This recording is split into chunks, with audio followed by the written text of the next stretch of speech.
1947 के पार्टीशन के बाद से इंडिया और पाकिस्तान के बीच का रिश्ता सिर्फ वॉर्स और डिप्लोमेसी तक सीमित नहीं रहा, बल्कि एक साइलेंट वॉर भी चलता रहा जो अंधेरे में लड़ा जाता है। इंटेलिजेंस एजेंसीज जैसे research analysis wing raw and inter services intelligence ISI ने इस गुप्त संघर्ष में एक बहुत बड़ा रोल निभाया है। यह एपिसोड उन लोगों की अनकही कहानियों को सामने लाता है जो एनिमी लाइंस के पीछे काम करते रहे, अक्सर बिना किसी पहचान, सुरक्षा या सम्मान के। कुछ लोग हीरोज थे, कुछ सिर्फ हालात के शिकार, और कुछ आज भी एक राज बने हुए हैं। लेजेंडरी ऑपरेटिव्स जैसे रविंद्र कौशिक से लेकर कंट्रोवर्शियल फिगर्स जैसे कुलभूषण जाधव तक हम ऐसी कहानियां सामने लाएंगे जो देशभक्ति और ट्रेजेडी के बीच की रेखा को धुंधला कर देती हैं। एक स्पाई को क्या डिफाइन करता है? क्या वो देश के प्रति वफादारी है, या सब कुछ खोना अपनी पहचान तक एक ऐसे कॉज के लिए जो शायद कभी उन्हें पहचान दे भी ना? जैसे जैसे हम real life cases, legal battles और इंसानी कहानियों के सफर पर बढ़ेंगे, एक बात साफ होती है, एस्पियोनेज की दुनिया में सच कभी सीधा नहीं होता। तो चलिए शुरू करते हैं।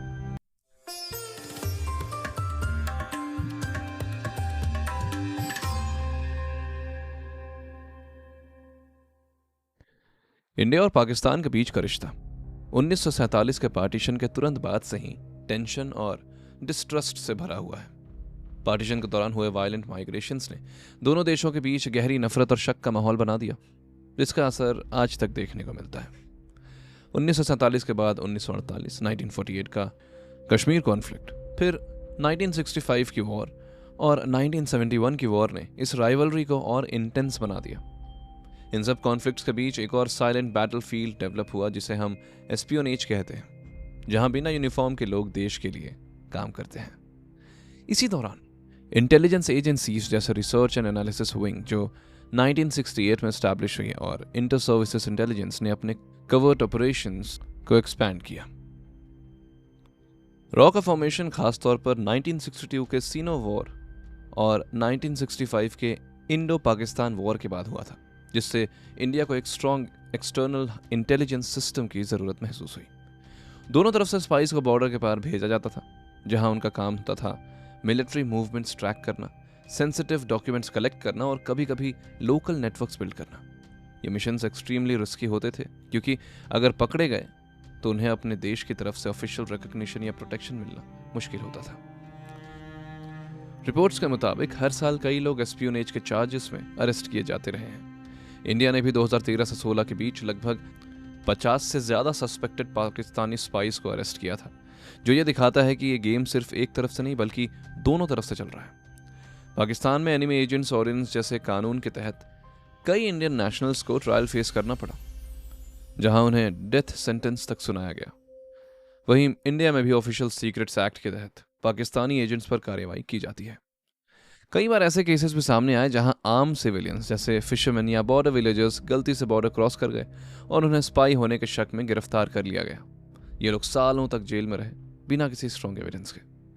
इस एस्पियोनेज वॉर का सबसे ट्रैजिक पहलू यह है कि यह सिर्फ इंटेलिजेंस या मिलिट्री तक सीमित नहीं है, बल्कि इंसानी जिंदगी को डीपली अफेक्ट करता है। फैमिलीज को पता नहीं होता कि उनका अपना जिंदा है या नहीं। कई लोग डेकेड्स तक प्रिजन्स में रहते हैं और जब वापस आते हैं तो दुनिया उन्हें भूल चुकी होती है। कभी कभी डिप्लोमेटिक लेवल पर प्रिजनर्स एक्सचेंजेस भी होते हैं, जैसे 2008 में एक रेयर मोमेंट देखने को मिला जब पाकिस्तान ने एक इंडियन प्रिजनर को रिलीज किया और इंडिया ने भी एक पाकिस्तानी सिटीजन की बॉडी वापस की। ये जेस्चर्स बहुत रेयर होते हैं, लेकिन ये दिखाते हैं कि इवन राइवलरी के बीच भी इंसानियत के कुछ पल बचे रहते हैं।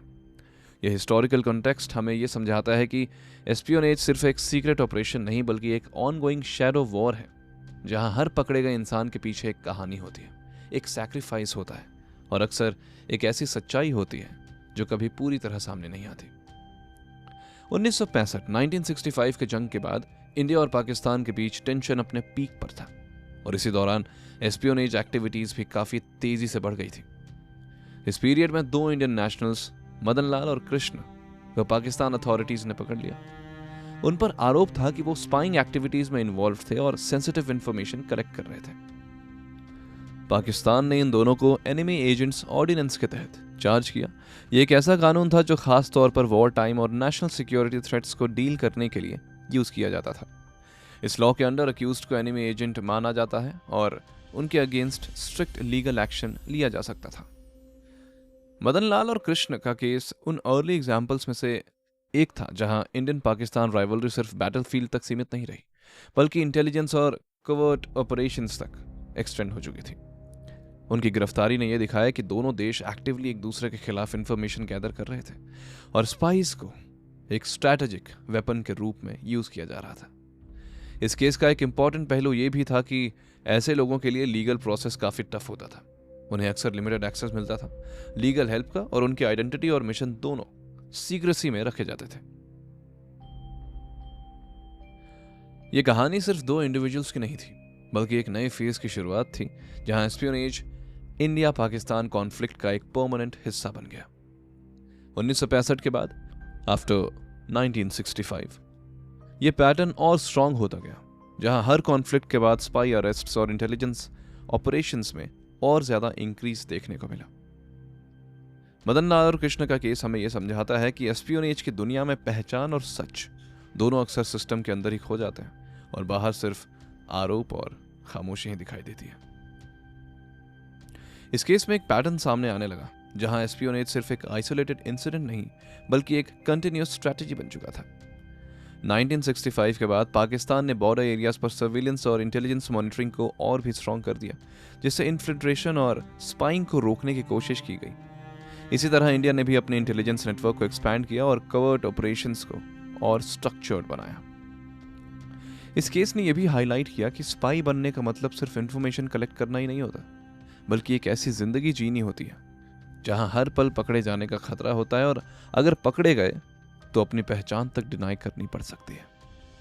कई रिपोर्ट्स के मुताबिक ऐसे एक्यूज्ड स्पाइस को इंटरोगेशन के दौरान इंटेंस क्वेश्चनिंग और प्रेशर का सामना करना पड़ता था, जहां उनसे सेंसिटिव इंफॉर्मेशन निकालने की कोशिश की जाती थी। यह प्रोसेस अक्सर हार्श कंडीशंस में होता था, जिससे उनकी मेंटल और फिजिकल हेल्थ पर गहरा असर पड़ता था। इस केस ने गवर्नमेंट्स को भी यह सिखाया कि एस्पियोनेज सिर्फ मिलिट्री स्ट्रेंथ का एक्सटेंशन नहीं, बल्कि साइकोलॉजिकल वॉरफेयर का भी एक हिस्सा है, जहां इंफॉर्मेशन एक वेपन बन जाती है। इस पीरियड के बाद दोनों देशों ने अपने एजेंट्स को ज्यादा ट्रेनिंग देना शुरू किया। उन्हें फॉल्स आइडेंटिटीज क्रिएट करना सिखाया गया और लॉन्ग टर्म अंडरकवर ऑपरेशंस के लिए प्रिपेयर किया गया। यह वही फाउंडेशन थी जहां से आगे चलकर कॉम्प्लेक्स मिशंस जैसे डीप कवर इन्फिल्ट्रेशन डेवलप हुए, जैसे कि अभी की मूवी धुरंधर में। सबसे इंपॉर्टेंट बात यह है कि ऐसे केसेस में सच कभी पूरी तरह सामने नहीं आता। ऑफिशियल रिकॉर्ड्स लिमिटेड होते हैं और जो कहानी बाहर आती है वो अक्सर इनकम्प्लीट होती है। मदन लाल और कृष्ण की कहानी एक शुरुआत थी, एक ऐसे सिलसिले की जो आज तक चल रहा है, जहां हर नई जनरेशन के साथ नए स्पाइज, नए मिशंस और नए राज जुड़ते जा रहे हैं। कश्मीर सिंह की कहानी इंडिया और पाकिस्तान के बीच एस्पियोनेज हिस्ट्री की सबसे लंबी और इमोशनल कहानियों में से एक है। 1973 में कश्मीर सिंह को पाकिस्तान अथॉरिटीज ने अरेस्ट किया था।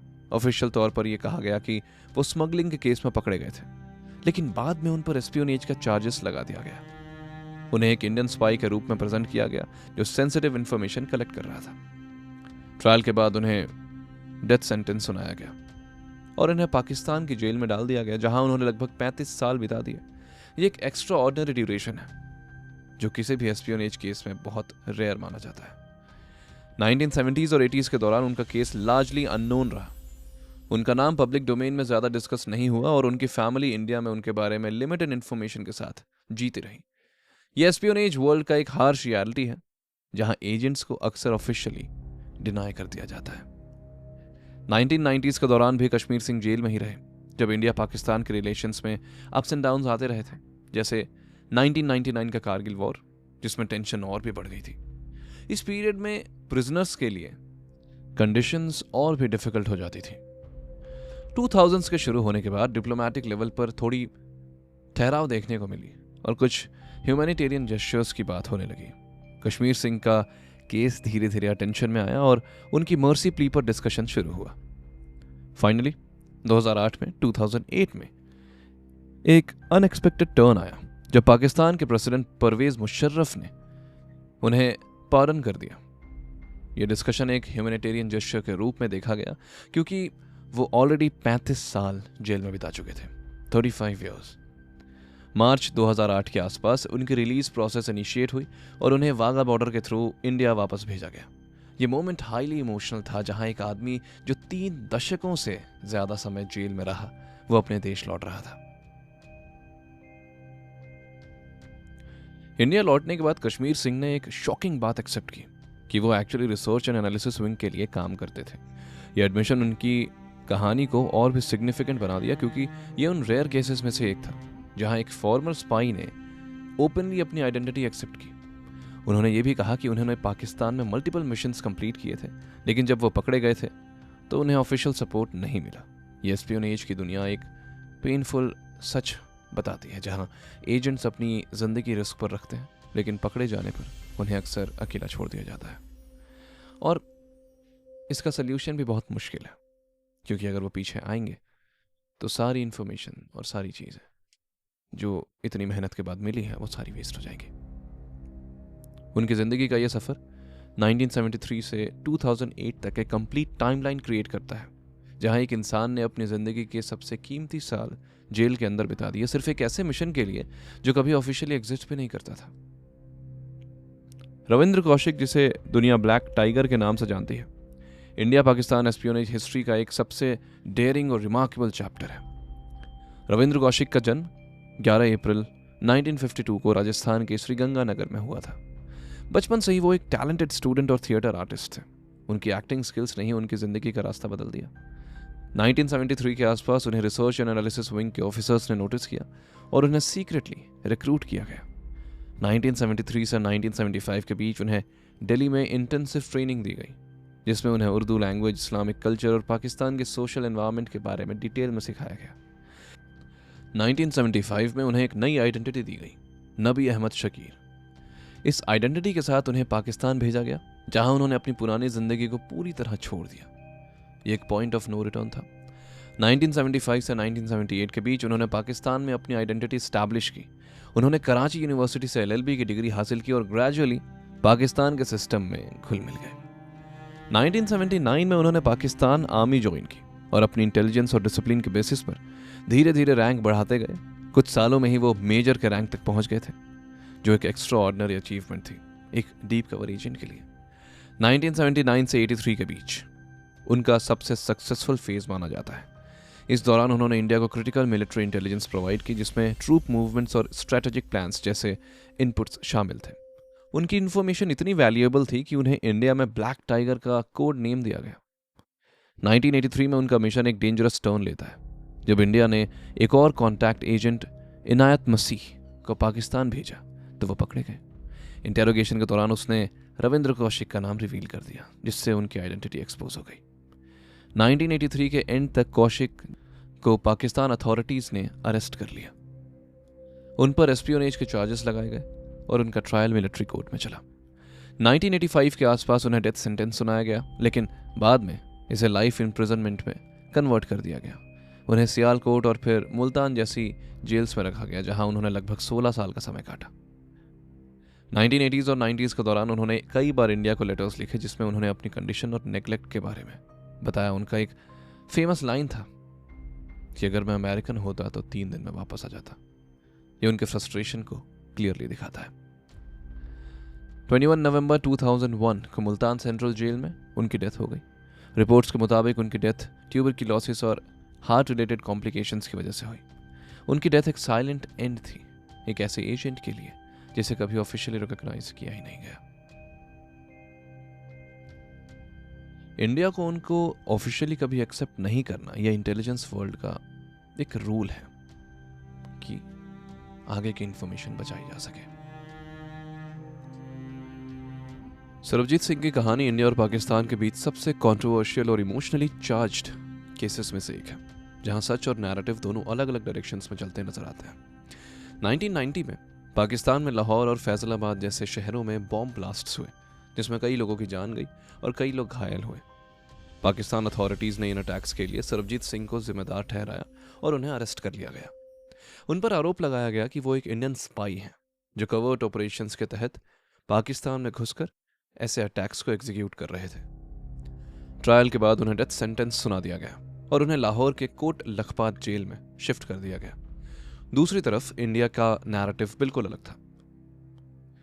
इंडिया ने बार बार ये कहा कि सरबजीत सिंह एक आम किसान थे जो पंजाब के बॉर्डर के पास रहते थे और गलती से शराब के नशे में बॉर्डर क्रॉस कर गए थे।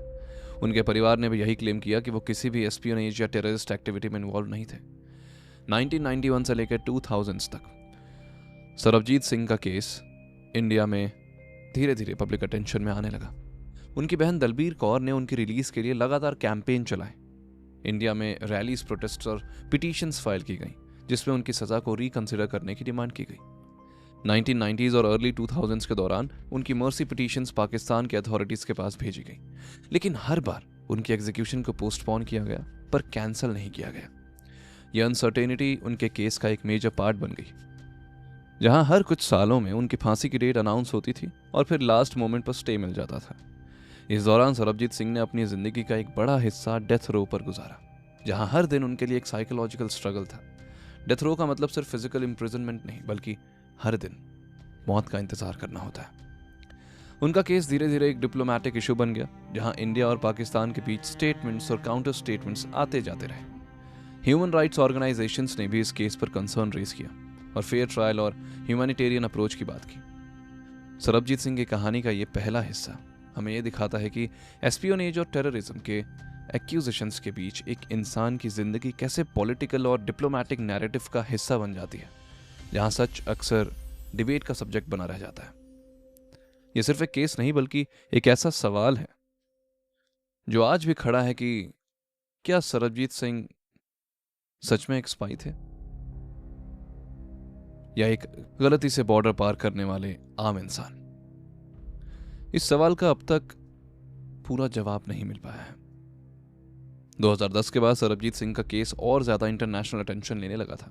इंडिया में उनकी रिलीज के लिए प्रेशर बढ़ने लगा और उनकी मर्सी पिटीशंस पर फिर से डिस्कशंस शुरू हो गए। 2012 में एक कंफ्यूजन भी क्रिएट हुआ जब पाकिस्तान में गलती से अनाउंसमेंट हो गई कि सरबजीत सिंह को रिलीज किया जाएगा, लेकिन बाद में क्लैरिफाई किया गया कि रिलीज किसी और प्रिजनर सुरजीत सिंह का था। इस इंसिडेंट ने उनके परिवार और सपोर्टर्स के लिए इमोशनल सेटबैक क्रिएट किया। इस दौरान सरबजीत सिंह कोट लखपत जेल में ही थे, जहां वो लगभग 23 साल से ज़्यादा समय बिता चुके थे। डेथ रो पर इतना लंबा समय गुजारना अपने आप में एक एक्सट्रीम मेंटल और फिजिकल चैलेंज होता है। अप्रैल 2013 में उनकी कहानी ने एक ट्रैजिक टर्न लिया जब उन पर जेल के अंदर ही फेलो इनमेट्स ने हमला कर दिया। रिपोर्ट्स के मुताबिक उन्हें आयरन रॉड्स और ब्रिक्स से मारा गया, जिससे उन्हें सीवियर हेड इंजरीज हुई। उन्हें तुरंत लाहौर के हॉस्पिटल में एडमिट किया गया, जहां वो कोमा में चले गए थे और उनकी कंडीशन क्रिटिकल थी। इंडिया से डॉक्टर्स की टीम भेजने की बात हुई थी, लेकिन उनकी हेल्थ लगातार डिटेरियोरेट हो रही थी। 2 मई 2013 को सरबजीत सिंह की डेथ हो गई। उनकी डेथ ने इंडिया में वाइड स्प्रेड आउटरीच क्रिएट किया। लोग सड़कों पर उतर आए प्रोटेस्ट्स के लिए और इस इंसिडेंट को एक ह्यूमैनिटेरियन फेलियर के रूप में देखा गया है। इंडिया ने डिमांड की कि उनकी डेथ की प्रॉपर इन्वेस्टिगेशन हो और रिस्पॉन्सिबल लोगों के खिलाफ एक्शन लिया जाए। पाकिस्तान ने भी इंक्वायरी का अश्योरेंस दिया, लेकिन कंट्रोवर्सी कभी पूरी तरह खत्म नहीं हुई। उनकी बॉडी को इंडिया वापस भेजा गया, जहां उनका final rights full state honours के साथ किया गया।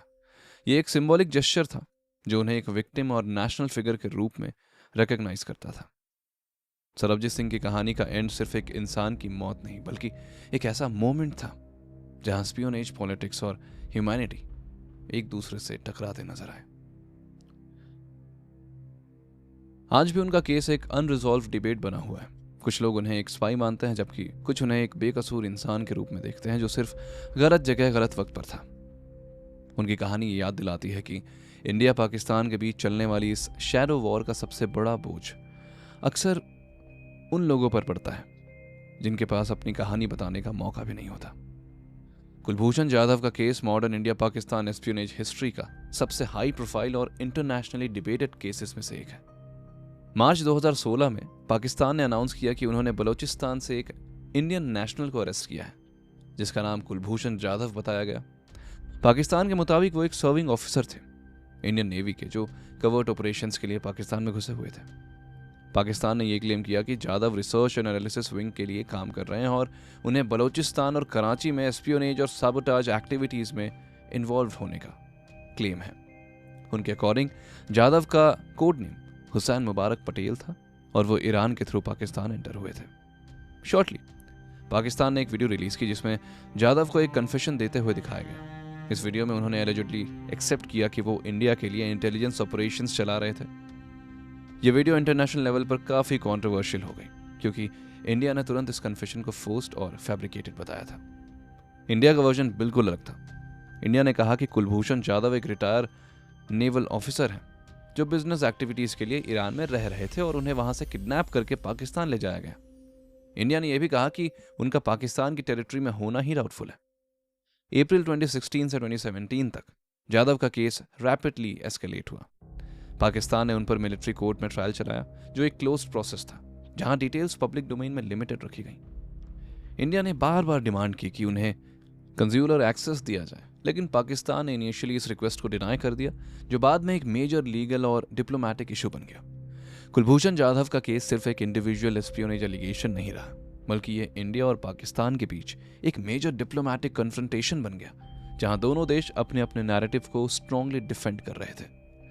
कुलभूषण जाधव का केस 2017 में एक नया और ग्लोबल टर्न लेता है जब इंडिया ने इस मैटर को सीधा इंटरनेशनल कोर्ट ऑफ जस्टिस के सामने उठाया। अप्रैल 2017 में पाकिस्तान की मिलिट्री कोर्ट ने कुलभूषण जाधव को डेथ सेंटेंस सुना दिया। यह डिसीजन तुरंत ही इंडिया के लिए एक मेजर डिप्लोमेटिक इमरजेंसी बन गया। इंडिया ने आर्ग्यू किया कि पाकिस्तान ने Vienna convention on consular relations का वायलेशन किया है क्योंकि जाधव को काउंसुलर एक्सेस नहीं दिया गया था जो किसी भी फॉरेन नेशनल का बेसिक लीगल राइट होता है। 8 मई 2017 को इंडिया ने ऑफिशियली ICJ में अपील फाइल की और रिक्वेस्ट की कि जाधव की एग्जीक्यूशन को रोक दिया जाए। ये एक रेयर स्टेप था जहां एक espionage case international legal platform तक पहुंच गया। 18 मई 2017 को ICJ ने एक इंटरिम ऑर्डर पास किया जिसमें पाकिस्तान को डायरेक्ट किया गया कि जाधव की एग्जीक्यूशन को स्टे किया जाए जब तक फाइनल जजमेंट नहीं आता। यह डिसीजन इंडिया के लिए एक मेजर रिलीफ था। कोर्ट प्रोसीडिंग्स के दौरान इंडिया ने यह पोजीशन ली कि जाधव को फेयर ट्रायल नहीं मिला और उनका कन्फेशन फोर्स्ड था। पाकिस्तान ने अपनी साइड से डिफेंड किया कि जाधव एक स्पाई थे और उनका ट्रायल लीगल प्रोसेस के अंडर ही हुआ था। 2017 से 2019 तक ये केस ICJ में चलता रहा जहां दोनों देशों ने डिटेल्ड आर्ग्यूमेंट्स और एविडेंस प्रेजेंट किए। ये एक हाई स्टेक्स लीगल बैटल थी जिसे पूरी दुनिया क्लोजली फॉलो कर रही थी। 17 जुलाई 2019 को ICJ ने अपना फाइनल जजमेंट दिया। कोर्ट ने यह कहा कि पाकिस्तान ने वियना कन्वेंशन का वायलेशन किया है और इंडिया को कंसुलर एक्सेस डिनाई करना गलत था। कोर्ट ने पाकिस्तान को यह भी ऑर्डर दिया कि जाधव के केस का इफेक्टिव रिव्यू और रिकंसिडरेशन किया जाए, लेकिन ICJ ने यह भी क्लैरिफाई किया कि वह पाकिस्तान के डोमेस्टिक कन्विक्शन को डायरेक्टली कैंसिल नहीं कर सकता, इसलिए फाइनल डिसीजन पाकिस्तान के लीगल सिस्टम पर ही डिपेंड करता है। यह जजमेंट एक बैलेंस डिसीजन माना गया जहां इंडिया को लीगल विक्ट्री मिली, लेकिन केस का फाइनल आउटकम अभी भी ओपन रहा। कुलभूषण जाधव का केस अब एक सिंपल एस्पियोनेज एलिगेशन से बढ़कर एक इंटरनेशनल लीगल प्रेसिडेंट बन चुका था जहां कंज्यूलर राइट्स और फेयर ट्रायल जैसे इश्यूज ग्लोबल डिस्कशन का हिस्सा बन गए थे। 2019 में इंटरनेशनल कोर्ट ऑफ जस्टिस के जजमेंट के बाद कुलभूषण जाधव का केस एक नए और कॉम्प्लेक्स फेज में एंटर करता है जहां एग्जीक्यूशन का इमीडिएट थ्रेट तो रुक गया, लेकिन लीगल और डिप्लोमेटिक स्ट्रगल अभी भी जारी रहा। सितंबर 2019 में पाकिस्तान ने इंडिया को कॉन्सुलर एक्सेस अलाउ किया। यह एक सिग्निफिकेंट स्टेप था, लेकिन इंडिया ने यह कंसर्न रेज किया कि मीटिंग हेवीली मॉनिटर्ड थी और जाधव को फ्रीली बात करने का मौका नहीं मिला। इस वजह से इंडिया ने इसे इनकम्प्लीट कंप्लायंस माना। इसके बाद पाकिस्तान ने इंटरनेशनल कोर्ट के ऑर्डर को इंप्लीमेंट करने के लिए एक स्पेशल ऑर्डिनेंस इंट्रोड्यूस किया जिससे जाधव को अपनी कन्विक्शन के अगेंस्ट रिव्यू फाइल करने का ऑप्शन दिया गया। यह प्रोसेस इस्लामाबाद हाई कोर्ट के अंडर इनिशिएट हुआ। 2020 में लीगल प्रोसीडिंग्स शुरू हुई, लेकिन इंडिया ने इस प्रोसेस पर भी सवाल उठाया। इंडिया का कहना था कि जाधव को इंडिपेंडेंट लीगल काउंसिल चूज करने की पूरी फ्रीडम नहीं दी गई और उनके राइट्स एडुकेटली प्रोटेक्ट नहीं हो रहे। इस दौरान इंडिया ने मल्टीपल डिप्लोमेटिक चैनल्स के थ्रू पाकिस्तान पर प्रेशर बनाए कि उन्हें अनरिस्ट्रिक्टेड काउंसिलर एक्सेस दिया जाए और फेयर ट्रायल के लिए इंटरनेशनल स्टैंडर्ड्स फॉलो किए जाए। 2021 के बाद भी यह केस स्लो पेस पर आगे बढ़ता रहा। जाधव पाकिस्तान की कस्टडी में रहे और उनका लीगल स्टेटस रिव्यू और रिकंसिडरेशन के स्टेज पर ही अटका रहा। यह डीले खुद एक मेजर कंसर्न बन गया क्योंकि जस्टिस सिस्टम में प्रोलॉन्ग्ड अनसर्टेनिटी एक साइकोलॉजिकल बर्डन क्रिएट करती है। इंटरनेशनल लेवल पर भी यह केस एक इंपॉर्टेंट रेफरेंस पॉइंट बन गया, जहां वियना कन्वेंशन और काउंसलर रिलेशंस के इम्प्लीमेंटेशन पर डिस्कशंस होने लगे। यह केस दिखाता है कि कैसे एक इंडिविजुअल का इशू ग्लोबल लीगल फ्रेमवर्क को इन्फ्लुएंस कर सकता है। इंडिया और पाकिस्तान के रिलेशंस में यह केस एक कांस्टेंट रिमाइंडर बन चुका है कि एस्पियोनेज सिर्फ कवर्ट ऑपरेशंस तक सीमित नहीं, बल्कि डिप्लोमेसी और इंटरनेशनल लॉ का भी एक क्रूशियल हिस्सा है। कुलभूषण जाधव की कहानी का सबसे यूनिक एस्पेक्ट यह है कि यह अभी भी एक लाइव केस है, जिसका फाइनल आउटकम अनसर्टेन है। हर कुछ महीनों में इससे रिलेटेड अपडेट्स आते हैं, लेकिन कोई डेफिनेटिव क्लोजर अभी तक सामने नहीं आया। यह कहानी हमें यह समझाती है कि मॉडर्न एस्पियोनेज सिर्फ सीक्रेट मिशंस और अंडरकवर आइडेंटिटीज तक लिमिटेड नहीं है, बल्कि court room battles, diplomatic negotiations और ग्लोबल अटेंशन का भी एक पार्ट बन चुका है। आज भी एक सवाल वहीं खड़ा है, क्या कुलभूषण जाधव को कभी पूरा जस्टिस मिलेगा, या फिर यह केस भी हिस्ट्री के उन अधूरे चैप्टर्स में शामिल हो जाएगा जहां सच और सियासत के बीच की रेखा कभी क्लियर नहीं होती। 2017 में कुलभूषण जाधव का केस एक historic international legal turning point पर पहुंच गया, जब इंडिया ने इस मैटर को इंटरनेशनल कोर्ट ऑफ जस्टिस के सामने उठाया। मई 2017 में आईसीजे ने एक इमीडिएट इंटरवेंशन किया और पाकिस्तान को ऑर्डर दिया कि जाधव की एग्जीक्यूशन को तुरंत रोका जाए। ये एक प्रोविजनल मेजर था जो तब तक लागू रहेगा जब तक कोर्ट पूरे केस को डिटेल में सुनकर फाइनल जजमेंट नहीं दे देता। आईसीजे ने अपनी ऑर्डर में यह क्लियरली कहा कि पाकिस्तान को सभी जरूरी कदम उठाने होंगे ताकि जाधव की एग्जीक्यूशन ना हो जब तक उनका अपील प्रोसेस कंप्लीट नहीं हो जाता। ये फ्रेज टेक ऑल मेजर्स काफी सिग्निफिकेंट था, क्योंकि इसने पाकिस्तान पर एक क्लियर लीगल ऑब्लिगेशन डाल दिया। यह डिसीजन इंडिया के लिए एक मेजर डिप्लोमैटिक और लीगल रिलीफ था, क्योंकि इससे जाधव की लाइफ को इमीडिएट डेंजर से बचाया गया और केस को एक फेयर हियरिंग का मौका मिला। पाकिस्तान ने भी आईसीजे की इस ऑर्डर को कंप्लाई किया और एग्जीक्यूशन को होल्ड पर रख दिया, लेकिन साथ ही अपना स्टांस मेंटेन रखा कि जाधव एक स्पाई है और उनका ट्रायल लीगल था। गोपाल दास की कहानी एस्पियोनेज की दुनिया का एक ऐसा चैप्टर है जो सैक्रिफाइस के साथ साथ नेग्लेक्ट की रियलिटी को भी सामने लाता है। 1984 के आसपास गोपाल दास को पाकिस्तान में अरेस्ट किया गया। उन पर एस्पियोनेज के चार्जेस लगाए गए और उन्हें एक इंडियन स्पाई के रूप में ट्रीट किया गया। ये वही दौर था जब कवर्ट ऑपरेशंस एक्टिवली चल रहे थे और स्पाइस को सेंसिटिव मिशंस के लिए बॉर्डर पर भेजा जा रहा था। उन्हें पाकिस्तान की जेल में डाल दिया गया, जहां उन्होंने लगभग 27 साल गुजारे। ये एक पूरी जिंदगी का बहुत बड़ा हिस्सा था जो उन्होंने प्रिजन के अंदर बिता दिया, बिना किसी सर्टेनिटी के कि कब या कैसे उनकी रिलीज होगी।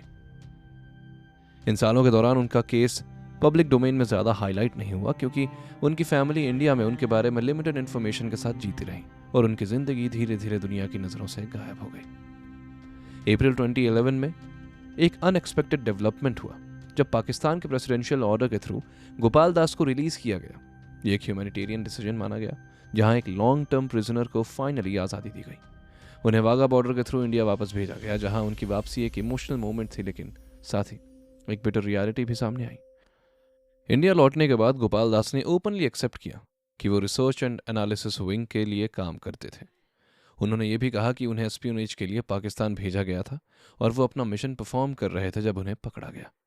लेकिन उनकी कहानी का सबसे पेनफुल हिस्सा ये था कि उन्होंने ये भी कहा था कि उनकी कैप्टिविटी के दौरान उन्हें इंडियन अथॉरिटीज़ की तरफ से ज़्यादा सपोर्ट नहीं मिला। उन्होंने अपनी फ्रस्ट्रेशन एक्सप्रेस की और कहा कि उनकी स्ट्रगल लार्जली इग्नोर की गई। यह स्टेटमेंट एस्पियोनेज सिस्टम के हार्श ट्रूथ को दिखाता है। महबूब इलाही शामशी की कहानी एस्पियोनेज की दुनिया का एक सबसे डार्क और पेनफुल चैप्टर है, जहां इंसानी सफरिंग अपने एक्सट्रीम लेवल पर नजर आती है। 1977 में महबूब इलाही को पाकिस्तान की फील्ड इंटेलिजेंस यूनिट ने अरेस्ट किया। उन पर एस्पियोनेज की सीरियस चार्जेस लगाए गए और उन्हें एक इंडियन स्पाई के रूप में ट्रीट किया गया। ये वो दौर था जब इंडिया और पाकिस्तान के बीच कवर्ट ऑपरेशंस अपने पीक पर थे। उनकी अरेस्ट के बाद उन्होंने इंटेंस इंटरोगेशन का सामना किया। रिपोर्ट्स के मुताबिक उन पर सीवियर टॉर्चर किया गया, जिससे उनसे इंफॉर्मेशन निकालने की कोशिश की गई। ये टॉर्चर सिर्फ फिजिकल नहीं बल्कि साइकोलॉजिकल भी था, जहां एक इंसान को मेंटली ब्रेक करने की कोशिश की जाती है। 1977 से लेकर 1996 तक उन्होंने लगभग 20 साल पाकिस्तान की जेल में अपनी जिंदगी बिताई। ये ड्यूरेशन सिर्फ इम्प्रिजनमेंट नहीं बल्कि एक कंटिन्यूअस स्ट्रगल था, सर्वाइवल का, जहां हर दिन एक नई चैलेंज लेकर आता था। इन सालों के दौरान उनकी कंडीशन बहुत क्रिटिकल हो गई थी। लॉन्ग टर्म टॉर्चर और हार्श प्रिजन कंडीशंस ने उनकी हेल्थ पर गहरा असर डाला था, लेकिन इसके बावजूद उन्होंने अपनी जिंदगी के लिए स्ट्रगल जारी रखा। उनका केस बाहर दुनिया के लिए लार्जली अननोन रहा। यह एस्पियोनेज की दुनिया का एक हार्श रियलिटी है, जहां लोग बिना रिकॉग्निशन के भी सालों तक सफर करते हैं और उनकी कहानियां कभी हेडलाइंस तक पहुंचती नहीं। 1996 में फाइनली पाकिस्तान अथॉरिटीज ने उन्हें इंडिया वापस भेजने का डिसीजन लिया। महबूब इलाही की कहानी हमें यह दिखाती है कि एस्पियोनेज सिर्फ इंटेलिजेंस और स्ट्रैटेजी की बात नहीं है, बल्कि एक ऐसी दुनिया है जहां इंसानी लिमिट्स टेस्ट होती है, जहां पेन और साइलेंस दोनों एक साथ एग्जिस्ट करते हैं। विनोद सोनी, इनकी कहानी एस्पियोनेज की दुनिया का एक ऐसा पहलू दिखाती है जहां एक आम इंसान एक एक्स्ट्रा ऑर्डिनरी और डेंजरस रास्ते पर चल पड़ता है। 1977 में विनोद सोनी, जो पहले एक टैक्सी ड्राइवर थे, उन्हें रिसर्च एंड एनालिसिस विंग के लिए रिक्रूट किया गया। उनकी जिंदगी एकदम से बदल गई। जहां एक नॉर्मल सिविलियन से वो एक कवर्ड एजेंट बन गए। उन्हें एक मिशन के लिए पाकिस्तान भेजा गया, जहां उनका काम था सेंसिटिव इंफॉर्मेशन गैदर करना और कवर्ड ऑपरेशंस में असिस्ट करना। लेकिन यह मिशन शुरू होने के कुछ ही समय बाद उनके लिए एक नाइटमेयर बन गया। 1977 में ही उन्हें पाकिस्तान अथॉरिटीज ने पकड़ लिया। उन पर एस्पियोनेज के चार्जेस लगाए गए और उन्हें जेल में डाल दिया गया। यह अरेस्ट उनकी जिंदगी का टर्निंग पॉइंट बन गया, जहां उन्हें एक अननोन और हार्श रियलिटी का सामना करना पड़ा। उन्होंने पाकिस्तान की जेल्स में लगभग 11 साल गुजारे, 1977 से लेकर 1988 तक। यह पीरियड उनके लिए सिर्फ इम्प्रिजनमेंट नहीं, बल्कि एक सर्वाइवल जर्नी थी, जहां उन्हें हार्श कंडीशंस और अनसर्टेनिटी के साथ जीना पड़ा। इन सालों के दौरान उनका केस बाहर आया दुनिया के सामने, बट ये ज़्यादा विजिबल नहीं था। उनकी फैमिली इंडिया में उनके इंतज़ार में रही और उनकी कहानी धीरे धीरे एक साइलेंट स्ट्रगल बन गई। 1988 में फाइनली उन्हें रिलीज़ किया गया और इंडिया वापस भेजा गया। ये मोमेंट उनके लिए फ्रीडम का था, लेकिन साथ ही एक ऐसी ज़िंदगी का एंड भी था जो कभी नॉर्मल नहीं हो पाई। बाद में विनोद सोनी ने अपने एक्सपीरियंस शेयर किए, जहां उन्होंने बताया कि कैसे उन्हें रिक्रूट किया गया और कैसे उन्होंने अपनी ज़िंदगी के इंपॉर्टेंट साल प्रिजन में गुजारे। उनकी कहानी ने एस्पियोनेज सिस्टम के एक और पहलू को सामने लाया, जहां आम लोग भी इस शैडो वॉर का हिस्सा बन जाते हैं। विनोद सोनी की यह स्टोरी दिखाती है कि स्पाई बनना सिर्फ ट्रेन्ड ऑफिसर्स का काम नहीं होता। कभी कभी एक ऑर्डिनरी इंसान भी सर्कमस्टांसेस की वजह से इस डेंजरस दुनिया का पार्ट बन जाता है। अब सुनते हैं राम प्रकाश जी के बारे में। इनकी कहानी एस्पियोनेज की दुनिया का एक गहरा और इमोशनल चैप्टर है, जहां हमें दिखता है कि कैसे एक इंसान अपनी पूरी जिंदगी एक ही डिसीजन या एक मिशन की वजह से बदल देता है। 1998 में राम प्रकाश जी को पाकिस्तान के सियालकोट रीजन में अथॉरिटीज ने डिटेन किया। ये एरिया इंडिया पाकिस्तान बॉर्डर के काफ़ी करीब है, जहां पर सर्विलेंस और सिक्योरिटी हमेशा हाई रहती है। उन पर एस्पियोनेज के चार्जेस लगाए गए और उन्हें एक इंडियन एजेंट के रूप में ट्रीट किया गया। उनकी गिरफ्तारी के वक्त इंडिया और पाकिस्तान के बीच रिलेशंस बहुत फ्रेजाइल थे। न्यूक्लियर टेस्ट्स के बाद दोनों देशों के बीच टेंशन बहुत बढ़ चुका था, और फिर 1999 का कारगिल वॉर इस सिचुएशन को और इंटेंस बना देता है। ऐसे एनवायरनमेंट में किसी भी सस्पेक्टेड स्पाई के लिए सिचुएशन और भी टफ हो जाती है। राम प्रकाश को लाहौर के कोट लखपात जेल में रखा गया था, जो एक हाई सिक्योरिटी प्रिजन है, जहां पर पॉलिटिकल और एस्पियोनेज केसेस के प्रिजनर्स को भी रखा जाता है। यहां उन्होंने अपनी जिंदगी के अगले 10 साल गुजारे, 98 से 2008 तक। ये दौर उनके लिए सिर्फ इम्प्रिजनमेंट नहीं था, बल्कि एक कंटिन्यूस मेंटल और फिजिकल स्ट्रगल भी था, जो हर दिन एक रूटीन की जगह और एक अनसर्टेनिटी के साथ गुजरता था, जहां फ्यूचर का कोई क्लियरेंस मिल ही नहीं सकता। उनकी फैमिली इंडिया में उनका इंतजार करती रही, लेकिन उनके बारे में ज़्यादा इन्फॉर्मेशन अवेलेबल नहीं थी। ये एस्पियोनेज केसेस का एक कॉमन और पेनफुल पैटर्न है, जहां फैमिलीज को भी क्लैरिटी नहीं मिलती उनका अपना किस कंडीशन में है। उस जेल की कंडीशंस भी काफ़ी हार्श मानी जाती हैं, जहां ओवर क्राउडिंग, लिमिटेड रिसोर्सेज और स्ट्रिक्ट डिसिप्लिन प्रिजनर्स के लिए एक टफ एनवायरनमेंट क्रिएट करते हैं। राम प्रकाश जी ने इन सब चैलेंजेस के बीच अपनी ज़िंदगी के सबसे इंपॉर्टेंट साल गुजारे। इस दौरान उनका केस किसी बड़े डिप्लोमेटिक हाईलाइट का हिस्सा नहीं बना, जो उनके लिए और भी डिफिकल्ट था, क्योंकि जब केसेस इंटरनेशनल अटेंशन में आते हैं तब उनके रिजोल्यूशन के चांसेस थोड़े बढ़ जाते हैं। लेकिन उनका केस लार्जली साइलेंस में ही चलता रहा। 2008 में फाइनली एक मेजर टर्निंग पॉइंट आया, जब पाकिस्तान ने उन्हें रिलीज करने का डिसीजन लिया। यह डिसीजन शायद डिप्लोमेटिक जेस्चर्स और ह्यूमैनिटेरियन कंसिडरेशंस का पार्ट होता, पर उन्हें वाघा बॉर्डर के थ्रू इंडिया वापस भेजा गया। उनकी वापसी एक बहुत ही सिंबॉलिक मोमेंट थी, जहां एक आदमी जो 10 साल तक कैप्टिविटी में रहता है, वो अपनी मिट्टी पर लौट रहा था। लेकिन साथ ही ये भी एक रियलिटी थी कि उनकी जिंदगी के 10 साल वापस तो नहीं आ सकते थे। इंडिया लौटने के बाद उनकी कहानी धीरे धीरे सामने आई, और शायद इसीलिए राम प्रकाश जी जैसे लोग एस्पियोनेज की दुनिया का साइलेंट सर्वाइवर्स हैं, जो हेडलाइंस में नहीं आते लेकिन जिनके एक्सपीरियंसेस इस शैडो वॉर का असली सच रिफ्लेक्ट करते हैं। इंडिया पाकिस्तान के बीच एस्पियोनेज केसेस का एक इंपॉर्टेंट पहलू उनका लीगल आउटकम है, जहां कोर्ट्स और लीगल सिस्टम एक डिसाइसिव रोल प्ले करते हैं। पाकिस्तान में एलिजेड इंडियन स्पाइस के केसेस को अक्सर स्ट्रिक्ट लीगल फ्रेमवर्क के अंडर हैंडल किया गया है, जहां उन पर एस्पियोनेज के सीरियस चार्जेस लगाए जाते हैं और उनका ट्रायल कोर्ट्स या मिलिट्री कोर्ट्स में कंडक्ट होता है। कई केसेस में कोर्ट्स ने अक्यूज्ड को गिल्टी पाया और उन्हें सीवियर पनिशमेंट्स दी गई, जिसमें लाइफ इम्प्रिजनमेंट और डेथ सेंटेंसेस भी शामिल है। और टॉर्चर, उसका तो एग्जाम्पल आपने सोच और देखा ही होगा। यह दिखाता है कि पाकिस्तान एस्पियोनेज को एक मेजर नेशनल सिक्योरिटी थ्रेट के रूप में देखता है। ऐसे ट्रायल्स अक्सर क्लोज नेचर के होते हैं, जहां डिटेल्स पब्लिक डोमेन में लिमिटेड होती हैं। इस वजह से बाहर के लोगों के लिए पूरा सच समझना मुश्किल हो जाता है और नैरेटिव्स दोनों तरफ अलग अलग रहते हैं। इन केसेस में लीगल प्रोसेस भी काफी कॉम्प्लेक्स होता है, क्योंकि ये सिर्फ क्रिमिनल मैटर नहीं बल्कि नेशनल सिक्योरिटी से जुड़ा है, जहां एविडेंस क्लासिफाइड होते हैं और प्रोसीडिंग्स कॉन्फिडेंशियल रखी जाती है। लेकिन कभी कभी स्ट्रिक्ट सिस्टम के बीच ह्यूमैनिटेरियन डिसीजंस भी सामने आते हैं। एक नोटेबल एग्जाम्पल है कश्मीर सिंह का केस। 2008 में पाकिस्तान के प्रेसिडेंट परवेज मुशर्रफ ने कश्मीर सिंह की मर्सी प्ली एक्सेप्ट की। उन्होंने लगभग 35 साल प्रिजन में बिता दिए थे और डेथ रो पर थे। प्रेसिडेंट मुशर्रफ ने उनकी सेंटेंस को कम्यूट कर दिया और उन्हें रिलीज करने का डिसीजन लिया। ये एक रेयर ह्यूमैनिटेरियन जेस्चर माना गया है, जो एस्पियोनेज जैसे सेंसिटिव इश्यू के बीच एक इंसानियत की झलक दिखाता है। यह सिर्फ एक इंडिविजुअल केस नहीं था, बल्कि एक सिंबॉलिक मोमेंट भी था, जहां एक लॉन्ग टर्म प्रिजनर को फाइनली फ्रीडम मिली। इसके बावजूद ओवरऑल पैटर्न यही है कि पाकिस्तान के लीगल सिस्टम ने एस्पियोनेज केसेस में स्ट्रिक्ट स्टांस मेंटेन किया है, जहां नेशनल सिक्योरिटी को सबसे ऊपर रखा जाता है। यह हमें यह भी समझाता है कि इस दुनिया में लीगल आउटकम सिर्फ लॉ का रिजल्ट नहीं होते, बल्कि पॉलिटिक्स, डिप्लोमेसी और सिक्योरिटी कंसर्न्स का भी एक बहुत ही कॉम्प्लेक्स रिफ्लेक्शन होते हैं। इंडिया और पाकिस्तान के बीच इन केसेस का सबसे क्रूशियल पहलू उनका लीगल आउटकम है, जहां कोर्ट्स फाइनल डिसीजन का रोल प्ले करते हैं।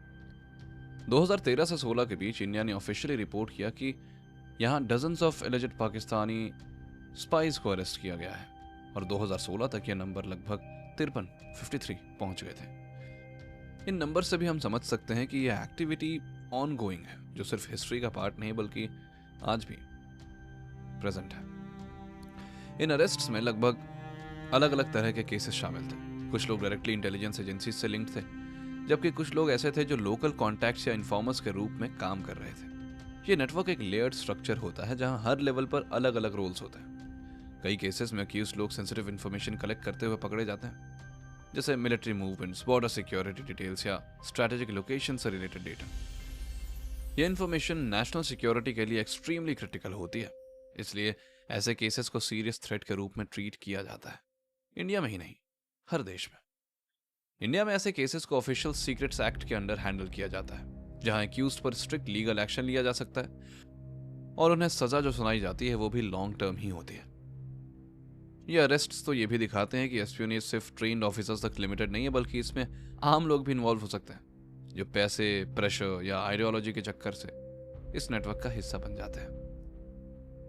बॉर्डर एरियाज में ऑब्वियसली ये प्रैक्टिसेस कॉमन है, जहां क्रॉस बॉर्डर मूवमेंट और लोकल कनेक्शंस का यूज करके इंफॉर्मेशन एक्सचेंज की जाती है। ये एक साइलेंट सिस्टम है जो अक्सर सरफेस पर नजर नहीं आता, लेकिन अंदर ही अंदर काफी एक्टिव रहता है। क्या पता आज भी किसी सिक्योरिटी कंसर्न की वजह से ये एक्टिव हो, और लोग ऐसा करते भी हैं। कुछ न्यूज आती भी है कि किसी एक देश से लोकल कनेक्शन के जरिए कोई दूसरे देश में एंटर हो गया। इस पीरियड के अरेस्ट्स ने यह हाईलाइट किया कि इंडिया भी एक्टिवली अपने काउंटर इंटेलिजेंस ऑपरेशंस को स्ट्रांग बना रहा है और किसी भी सस्पेक्टेड एस्पियोनेज एक्टिविटी पर स्ट्रिक्ट एक्शन ले रहा है। इंडियन मीडिया सालों से एस्पियोनेज स्टोरीज को फिल्म्स और वेब सीरीज के थ्रू प्रेजेंट किया है, जहां स्पाइस को कभी हीरोज के रूप में दिखाया जाता है और कभी ट्रैजिक फिगर्स के रूप में, जो अपनी पहचान तक खो देते हैं। ये पोर्ट्रेयल्स अक्सर रियल इवेंट्स से इंस्पायर्ड होते हैं, जैसे डीप कवर एजेंट्स की कहानियां, जिन्होंने सालों तक दूसरे देश में रहकर इन्फॉर्मेशन गैदर की। ये कहानियां ऑडियंस को एक थ्रिलिंग एक्सपीरियंस देती है, लेकिन साथ ही एक इमोशनल कनेक्शन भी क्रिएट करती है। अभी रिसेंटली धुरंधर भी इसी ट्रेंड का एक एग्जाम्पल है, जो डीप कवर एस्पियोनेज की स्टोरी से इंस्पायर्ड है और ऐसे एजेंट्स की कहानी को सिनेमैटिक फॉर्म में दिखाती है। बात करें अगर धुरंधर की, तो काफी हद तक ये फिल्म रविंद्र कौशिक जी के रियल लाइफ ऑपरेशन से इंस्पायर्ड लगती है, जिन्होंने अपनी आइडेंटिटी चेंज करके सालों तक एनिमी टेरिटरी में काम किया है। लेकिन सिनेमा और रियलिटी के बीच एक बड़ा डिफरेंस होता है। जहां फिल्म्स में मिशंस को ग्लैमरस और हीरोइक दिखाया जाता है, वहीं रियल लाइफ में ये कहानियां ज्यादा पेनफुल और अनसर्टेन होती हैं। रियल स्पाइज अक्सर रिकॉग्निशन के बिना काम करते हैं और पकड़े जाने पर उन्हें ईयर्स तक प्रिजन में रहना पड़ता है, जहां उनकी कहानी हेडलाइंस तो क्या, आसपास के लोगों तक भी नहीं पहुंचती।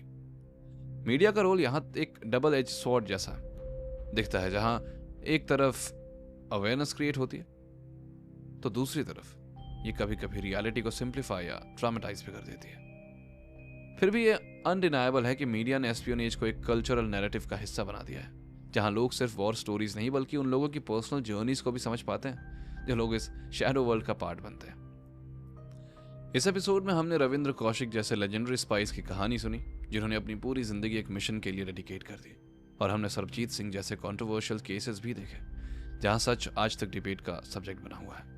कुछ लोग वापस लौट आए जैसे कश्मीर सिंह और सुरजीत सिंह, लेकिन कई लोग ऐसे भी रहे जो कभी घर नहीं लौट पाए और उनकी कहानियां सिर्फ फाइल्स और रिकॉर्ड्स तक सीमित रह गई। ये कहानियां हमें एक कॉमन थीम दिखाती हैं, सैक्रिफाइस की। एक ऐसा सैक्रिफाइस जो सिर्फ फिजिकल नहीं बल्कि इमोशनल, साइकोलॉजिकल और मेंटल भी होता है। एक इंसान अपनी आइडेंटिटी तक छोड़ देता है। इस दुनिया में हीरोज अक्सर नाम के बिना होते हैं, उन्हें मेडल्स या रिकॉग्निशन नहीं मिलता, उनकी कहानियां हेडलाइंस नहीं बनती, लेकिन उनका इम्पैक्ट उतना ही रियल होता है जितना किसी बैटलफील्ड पर लड़ने वाले सोल्जर का। इस जर्नी के दौरान एक बात बार बार सामने आई कि सच कभी सिंपल नहीं होता। हर केस के दो पहलू होते हैं, एक जो दिखाया जाता है और एक जो हमेशा छुपा रहता है। और शायद इसीलिए एस्पियोनेज की दुनिया इतनी मिस्टीरियस है, क्योंकि यहां हर कहानी के बीच एक साइलेंस होता है, एक ऐसा साइलेंस जो सब कुछ कहकर भी कुछ नहीं कहता। यह सिर्फ एक एपिसोड नहीं था, बल्कि एक अटेम्प्ट था उन कहानियों को समझने का जो अक्सर हिस्ट्री के मार्जिन्स पर लिखी जाती है। और अब जब ये सफर अपने एंड के करीब है तो एक सवाल फिर से सामने आता है कि क्या हम कभी इन कहानियों का पूरा सच जान पाएंगे, या फिर ये कहानियां हमेशा अंधेरे में ही छुपी रहेंगी। जैसे हम इस कहानी के एंड पर पहुंचते हैं, एक बात बिल्कुल क्लियर हो जाती है कि एस्पियोनेज की दुनिया में कोई भी चीज पूरी तरह ब्लैक या व्हाइट नहीं होती, सब कुछ ग्रे होता है। इंडिया और पाकिस्तान के बीच चलने वाला यह साइलेंट कॉन्फ्लिक्ट शायद कभी खत्म ना हो, क्योंकि यह सिर्फ टेरिटरी या पॉलिटिक्स का इशू नहीं बल्कि ट्रस्ट और परसेप्शन का भी सवाल है। हर स्पाई की कहानी एक अलग रियलिटी दिखाती है। कोई हीरो के रूप में याद रखा जाता है, कोई विक्टिम बन जाता है, और कोई बस एक नाम बनकर रह जाता है जिसे वक्त के साथ लोग भूल भी जाते हैं, जैसे कुलभूषण जाधव। ये केस हमें यह दिखाते हैं कि मॉडर्न दुनिया में एस्पियोनेज सिर्फ सीक्रेट मिशन तक सीमित नहीं बल्कि इंटरनेशनल कोर्ट्स, डिप्लोमेसी और ग्लोबल अटेंशन का हिस्सा भी बन चुका है। वहीं गोपाल दास जी और राम प्रकाश जी जैसे लोग हमें यह याद दिलाते हैं कि कहानियां ऐसी भी होती हैं जो हेडलाइंस तक नहीं पहुंचती, लेकिन उनका पेन उतना ही रियल होता है। यह एपिसोड उन सब लोगों के नाम जिन्होंने इस शैडो वॉर में अपनी जिंदगी का एक हिस्सा या पूरी जिंदगी दे दी, चाहे उन्हें पहचान मिली या ना मिली। और शायद इसीलिए ये स्टोरीज हमें अट्रैक्ट करती है, क्योंकि यह सिर्फ स्पाइस की कहानी नहीं बल्कि इंसानियत की कहानी भी है, जहां फियर, ड्यूटी, सैक्रिफाइस और होप सब एक साथ एग्जिस्ट करते हैं। So yeah, I hope you liked this episode. This is Rakesh Soni signing off from India Unveiled. अगर आपको यह सफर पसंद आया हो तो इस कहानी को शेयर कीजिए, क्योंकि कुछ सच ऐसे होते हैं जो जितने ज्यादा लोगों तक पहुंचे उतना ही पावरफुल होता है। तब तक के लिए याद रखिए, हर साए के पीछे एक कहानी होती है और हर कहानी के पीछे एक सच जो शायद कभी पूरी तरह सामने नहीं आता। Take good care of your health. I'll see you soon. Till then, keep listening to India Unveiled.